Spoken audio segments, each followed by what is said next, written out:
Regardons ensemble les différentes parties d'une équipe de classe. Alors, premièrement, vous voyez l'affichage que j'ai en ce moment, je l'ai en ayant cliqué sur le bouton équipe ici. Ce bouton équipe-là, donc quand on se perd un peu dans les différentes parties, qu'on veut revenir à la base, donc équipe ici, je vois tous mes groupes et même ceux qui peuvent être masqués. Donc, vous voyez, dans mon cas, j'ai beaucoup de classes. Alors, quand une équipe est moins utile, à court terme, je peux toujours la masquer et à ce moment-là, elle s'en va parmi celles qui sont vers le bas ici et je peux même les camoufler encore plus en déplaçant le petit triangle. Alors voici mes équipes de classe. On va regarder le groupe 022 ici, c'est une équipe que j'ai créée et qui n'a jamais servi.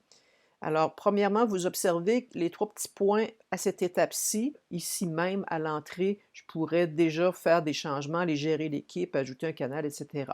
Donc, je vais entrer quand même pour voir la suite des choses.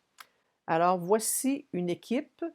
Une équipe a par défaut un seul canal, le canal général. Le canal général, c'est celui qui concerne toute la classe, toujours. Alors, il n'est pas possible de modifier son nom ou même de le supprimer, ce canal-là. Il contient différents onglets.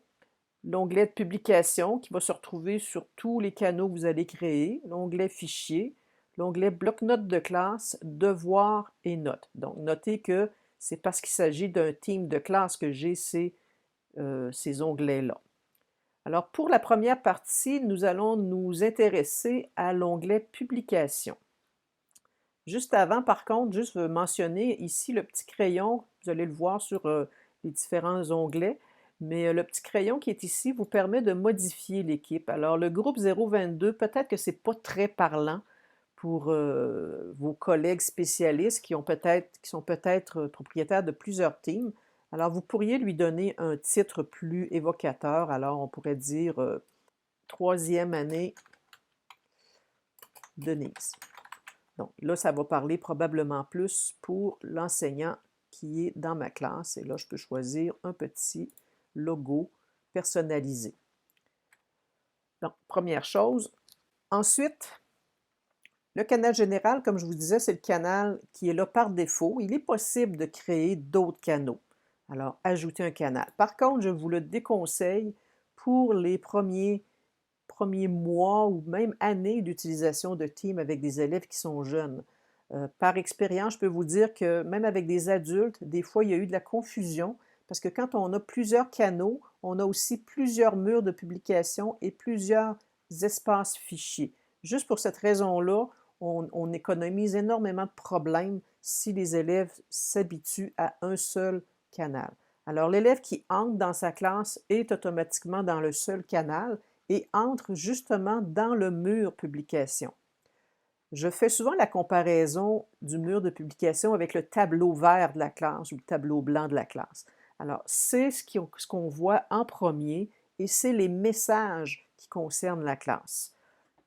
C'est aussi là que vont se publier les réunions planifiées. Il va y avoir une espèce de bandeau qui va montrer les réunions planifiées. Donc, je vais vous le montrer plus en détail. Juste avant, vous observez qu'il y a cette information-là qui me suggère de charger des supports de cours. Ce sujet-là va être traité dans la vidéo qui parle des fichiers. Donc, le support de cours, c'est un dossier en lecture seule qui fait partie des fichiers ici. C'est un espace de stockage entre vous et vos élèves.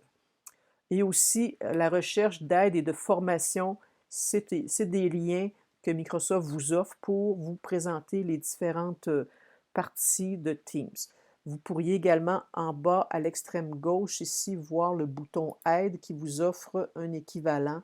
Donc, les rubriques, il y a l'aide qui est là-dedans aussi. Alors, sans plus tarder, le mur de publication, ça fonctionne par conversation. D'ailleurs, la nouveauté, c'est ce gros bouton Nouvelle conversation-là qui est là. Alors, une conversation, c'est quoi?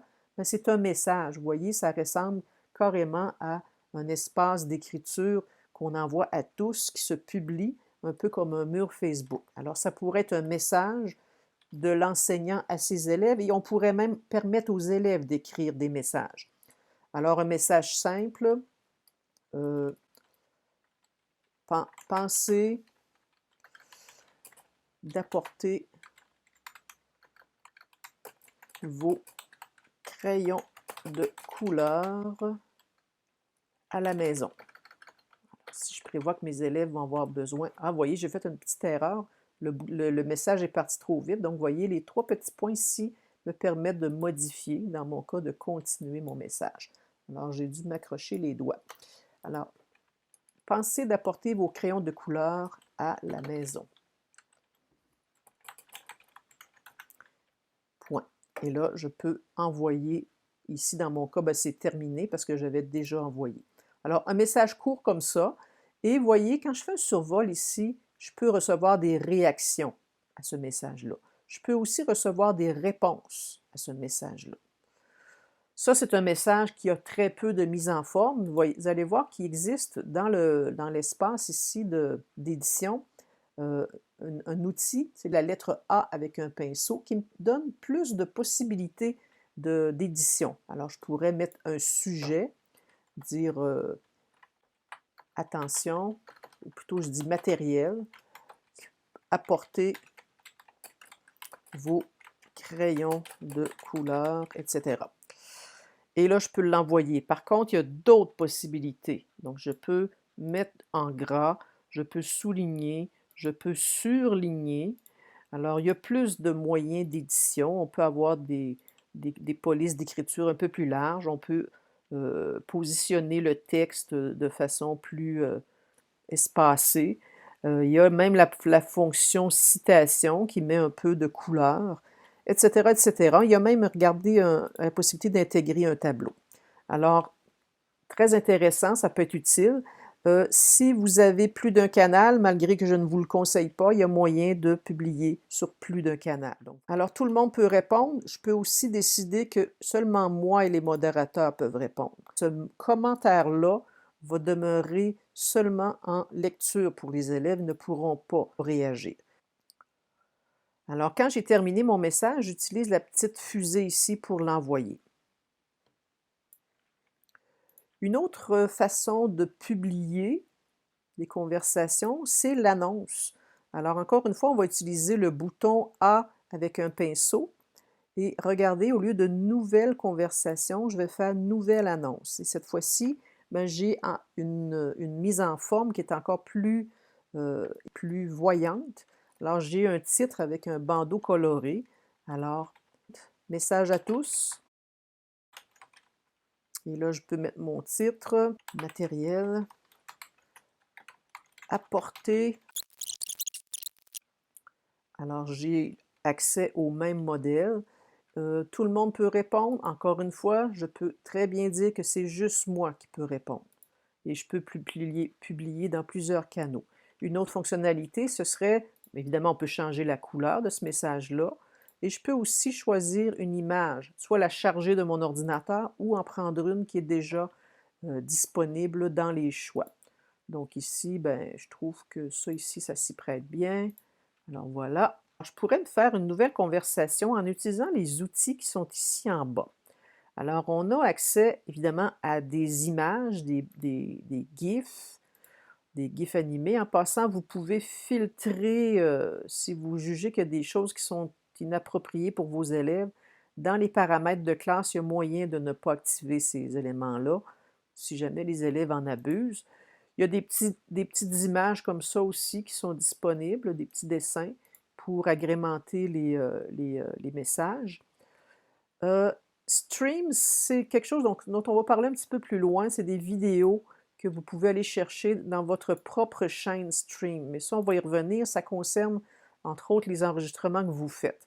Quelque chose de vraiment intéressant, c'est les compliments. Alors, quand vous cliquez sur compliments, vous pouvez donner un genre de badge à vos élèves. Donc, je peux déterminer à un élève, il faut que ce soit un élève de la classe, parce qu'il ne m'offrira pas d'autres noms que les élèves de la classe. Donc, prof Denise, je suis un meneur, donc là, je lui dis bravo, etc., etc. Je vais voir ce que ça donne et je vais l'envoyer sur le mur de la classe. À ce moment-là, l'élève va voir son compliment, mais aussi les autres élèves aussi vont le voir. Donc, c'est une façon de garder de la vie dans la classe virtuelle. De la même façon que Stream, on peut intégrer des vidéos YouTube. Si je n'ai pas trouvé sur YouTube au préalable, ici j'ai l'outil de recherche qui peut m'aider. Alors, si je cherche quelque chose sur Vivaldi, alors j'ai les 4 saisons de Vivaldi ici, ça se pourrait que ce soit ça dont j'ai besoin. Vous auriez pu aussi, sachant l'adresse, le publier vous-même sans avoir recours à ce bouton-là. Donc, voici ma conversation. Je vais coller comme ça. Et voyez, ça fait la même chose. En ayant mis l'adresse YouTube, j'ai l'affichage complet. Alors, j'ai le lien de la vidéo qui va pouvoir être lancé d'ici. Par contre, c'est un lien, ça va s'ouvrir dans une fenêtre de navigateur. Il est aussi possible, voyez ici, il y a Forms, donc le Forms qui est intégré à Office 365.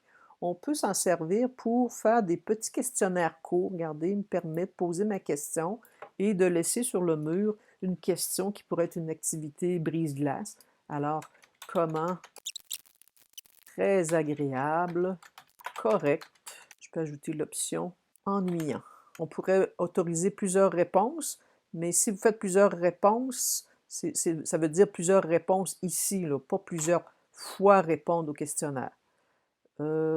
Ici, on peut permettre de voir les résultats ou pas. Partager automatiquement les résultats après le vote, donc c'est pas obligé de voir ça. Je vais le laisser pour que vous voyez. Donc, gardez les réponses anonymes si on le veut. Donc, j'envoie le questionnaire comme ça. Donc, je vois l'aperçu. Si j'ai des modifications à faire, c'est encore le temps et je l'envoie. Voilà ce que ça donne. Et vous voyez, ça me donne deux fenêtres. Une fenêtre pour que les élèves répondent et une fenêtre pour voir les réponses. Alors, moi-même, j'ai droit de réponse. Alors, j'envoie mon résultat. Je vais aller me placer dans la peau d'un élève. Ah, donc, elle trouve ça correct. Elle va envoyer son vote. C'est parti. À ce moment-là, le pourcentage va se diviser 50-50. Et si cet élève-là change d'idée et qu'il renvoie un vote, bien, il ne s'ajoutera pas un vote. Il va se déplacer, le vote. Alors voilà, c'est aussi simple que ça.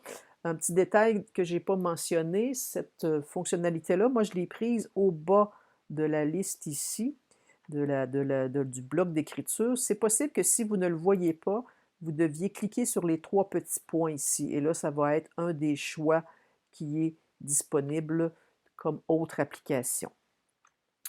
Du reste, pendant les prochaines vidéos, vous allez voir que les devoirs vont être une publication aussi qui va s'afficher ici. Également, les nouvelles réunions. Les réunions laissent un bandeau ici sur lequel l'élève va pouvoir venir cliquer. Donc, l'élève va entrer dans sa classe, va voir la réunion, il n'aura qu'à cliquer dessus. Il n'aura pas à gérer un autre outil comme le calendrier. On va vraiment s'assurer que sur le mur de la classe, il y a au bas tout ce qu'il faut et on ne laissera pas traîner non plus d'informations qui ne sont plus valides. Donc, si ce message-là, par exemple, il est passé, on n'est pas obligé de le laisser là. On peut très bien supprimer tout ce qu'on a mis et pour laisser place à ce qui est important. Donc, voilà. Vous allez en apprendre un peu plus dans les prochaines vidéos concernant les autres outils. Donc, le mur de publication, rappelez-vous, c'est comme le tableau de la classe. Ça fonctionne comme des conversations.